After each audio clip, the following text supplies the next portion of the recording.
ಸ್ನೇಹಿತರೆ ನಮಸ್ಕಾರ. ಸನಾತನ ಧರ್ಮ ಉವಾಚ ಯೂಟ್ಯೂಬ್ ಚಾನಲ್ಗೆ ಸುಸ್ವಾಗತ. ಈ ವಿಡಿಯೋದಲ್ಲಿ ಭಗವದ್ಗೀತೆ ಅಧ್ಯಾಯ 14 ಗುಣತ್ರಯ ವಿಭಾಗ ಯೋಗ ಭೌತಿಕ ಪ್ರಕೃತಿಯ ತ್ರಿಗುಣಗಳಲ್ಲಿ ಶ್ಲೋಕ 7 ಮತ್ತು 8ರ ಅನುವಾದ ಮತ್ತು ಭಾವಾರ್ಥದ ಬಗ್ಗೆ ತಿಳಿದುಕೊಳ್ಳೋಣ. ಶ್ಲೋಕ 7. ರಜೋರಾಗಾತ್ಮಕಂ ವಿದ್ಯಿ ತೃಷ್ಣಾ ಸಂಗ ಸಮುದ್ಭವಂ ತನ್ನಿಬಧ್ನಾತಿ ಕೌಂತೇಯ ಕರ್ಮ ಸಂಗೇನ ದೇಹಿನಂ.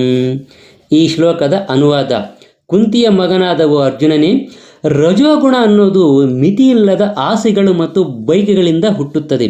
ಇದರಿಂದಾಗಿ ದೇಹಧಾರಿಯಾದ ಜೀವಿಯು ಐಹಿಕ ಕಾಮ್ಯ ಕರ್ಮಗಳಲ್ಲಿ ಸಿಕ್ಕಿಕೊಳ್ಳುತ್ತಾನೆ. ಇದರ ಭಾವಾರ್ಥ: ಸ್ತ್ರೀ ಪುರುಷರ ಪರಸ್ಪರ ಆಕರ್ಷಣೆಯು ರಜೋಗುಣದ ಲಕ್ಷಣ. ಹೆಂಗಸಿಗೆ ಗಂಡಸಿನ ಆಕರ್ಷಣೆ ಮತ್ತು ಗಂಡಸಿಗೆ ಹೆಂಗಸಿನ ಆಕರ್ಷಣೆ, ಇದಕ್ಕೆ ರಜೋಗುಣವೆಂದು ಹೆಸರು. ರಜೋಗುಣವು ಹೆಚ್ಚಾದಾಗ ಮನುಷ್ಯನಿಗೆ ಐಹಿಕ ಭೋಗದ ಹಂಬಲವಾಗುತ್ತದೆ. ಅವನು ಇಂದ್ರಿಯಗಳ ತೃಪ್ತಿಯನ್ನು ಬಯಸುತ್ತಾನೆ.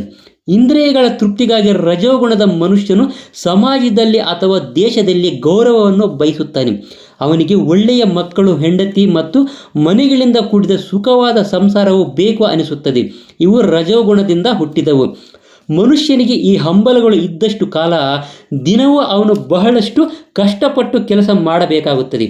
ಆದ್ದರಿಂದ ಆತನಿಗೆ ತನ್ನ ಕಾಮ್ಯ ಕರ್ಮಗಳ ಫಲದ ಸಂಘವಾಗುತ್ತದೆ. ಇದರಿಂದ ಅವನು ಅಂತಹ ಚಟುವಟಿಕೆಗಳ ಬಂದಿಯಾಗುತ್ತಾನೆ. ತನ್ನ ಹೆಂಡತಿ, ಮಕ್ಕಳು ಮತ್ತು ಸಮಾಜವನ್ನು ಸುಪ್ರೀತಗೊಳಿಸಲು ಮತ್ತು ತನ್ನ ಪ್ರತಿಷ್ಠೆಯನ್ನು ಉಳಿಸಿಕೊಳ್ಳಲು ಮನುಷ್ಯನು ಕೆಲಸ ಮಾಡಬೇಕಾಗುತ್ತದೆ. ಆದ್ದರಿಂದ ಸಮಸ್ತ ಐಹಿಕ ಜಗತ್ತು ಸ್ವಲ್ಪ ಹೆಚ್ಚು ಕಡಿಮೆ ರಜೋಗುಣದಲ್ಲಿ ಇರುತ್ತದೆ. ಆಧುನಿಕ ನಾಗರಿಕತೆಯು ರಜೋಗುಣದ ಮಟ್ಟದಲ್ಲಿ ಮುಂದುವರೆದಿದೆ ಎಂದು ಪರಿಗಣಿಸಲಾಗುತ್ತದೆ. ಹಿಂದಿನ ಕಾಲದಲ್ಲಿ ಮುಂದುವರೆದ ಸ್ಥಿತಿಯು ಸತ್ವಗುಣದಲ್ಲಿದ್ದು ಎಂದು ಭಾವಿಸಲಾಗುತ್ತಿತ್ತು. ಸತ್ವಗುಣದವರಿಗೆ ಮುಕ್ತಿ ಇಲ್ಲದಿರುವಾಗ ರಜೋಗುಣದಲ್ಲಿ ಸಿಕ್ಕಿಕೊಂಡಿರುವವರ ವಿಷಯ ಹೇಳುವುದೇನು? ಶ್ಲೋಕ 8. ತಮಸ್ತ್ವಜ್ಞಾನಜಂ ವಿದ್ಯಮೋಹನಂ ಸರ್ವದೇಹಿನಾಂ ಪ್ರಮಾದಾಲಸ್ಯ ನಿದ್ರಾಭಿಸ್ತನ್ನಿಬಧ್ನಾತಿ ಭಾರತ. ಈ ಶ್ಲೋಕದ ಅನುವಾದ: ಭರತ ವಂಶಸ್ಥನೇ, ಓ ಅರ್ಜುನನೇ, ಅಜ್ಞಾನದಿಂದ ಹುಟ್ಟಿದ ತಮೋಗುಣವು ದೇಹಧಾರಿಗಳಾದ ಎಲ್ಲ ಜೀವಿಗಳ ಭ್ರಮೆಯಾಗಿರುತ್ತೆ. ಈ ಗುಣದ ಪರಿಣಾಮಗಳೆಂದರೆ ಹುಚ್ಚು, ಆಲಸ್ಯ ಮತ್ತು ನಿದ್ರೆ. ಇವು ಬದ್ಧ ಆತ್ಮವನ್ನು ಬಂಧಿಸುತ್ತವೆ. ಈ ಶ್ಲೋಕದ ಭಾವಾರ್ಥ: ಈ ಶ್ಲೋಕದಲ್ಲಿ ತು ಎನ್ನುವ ಪದದ ನಿಖರವಾದ ಅನ್ವಯ ಅರ್ಥವತ್ತಾಗಿದೆ. ತಮೋಗುಣವು ಬದ್ಧ ಆತ್ಮನ ಒಂದು ಬಹು ವಿಶಿಷ್ಟ ಗುಣ ಎಂದು ಇದರ ಅರ್ಥ. ತಮೋಗುಣವು ಸತ್ವಗುಣಕ್ಕೆ ವಿರುದ್ಧವಾದದ್ದು. ಸತ್ವಗುಣದಲ್ಲಿ ಮನುಷ್ಯನು ಜ್ಞಾನವನ್ನು ಬೆಳೆಸಿಕೊಂಡು ಪ್ರತಿಯೊಂದು ವಿಷಯವನ್ನೂ ಅರ್ಥ ಮಾಡಿಕೊಳ್ಳುತ್ತಾನೆ.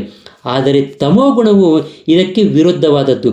ತಮೋಗುಣದ ಪ್ರಭಾವಕ್ಕೆ ಸಿಕ್ಕಿ ಪ್ರತಿಯೊಬ್ಬನೂ ಕೂಡ ಹುಚ್ಚನಾಗುತ್ತಾನೆ. ಹುಚ್ಚನು ಯಾವುದು ಏನು ಎಂದು ಅರ್ಥ ಮಾಡಿಕೊಳ್ಳಲಾರ. ಮುನ್ನಡೆಯುವ ಬದಲು ಅವನ ಕೀಳು ಸ್ಥಿತಿಗೆ ಬರುತ್ತಾನೆ.